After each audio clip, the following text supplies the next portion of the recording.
একটা মানুষ নামাজ পড়ছে আলহামদুলিল্লাহ ভালো কথা, একটা মানুষ রোজা রেখেছে আলহামদুলিল্লাহ ভালো কথা, একটা মানুষ হজ করেছে আলহামদুলিল্লাহ ভালো কথা।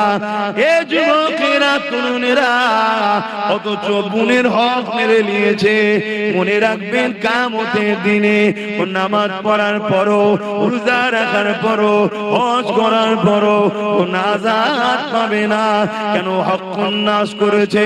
ওর বোন যদি ওকে ক্ষমা না করে আল্লাহ ওকে মাফ করবে না। অপরদিকে আরেকটা বান্দা বোনের হক দিয়েছে, পাড়া প্রতিবেশীর হক দিয়েছে, মানুষের হক আদায় করে দিয়েছে, কারো সঙ্গে জুলুম করে না, কারো সঙ্গে মিথ্যাচার করে না, কারো সঙ্গে গালিগালাজ করে না, কাউকে আঘাত দিয়ে কথা বলে না। অর্থাৎ হক নাশের দিক দিয়ে সে কারো দিলে আঘাত দেয়নি। অপরদিকে সে নামাজ পড়েছে, রোজা রেখেছে, বা নামাজ কাজা হয়ে গেছে, রোজা কাজা হয়ে গেছে, হজ আদায় করতে পারেনি।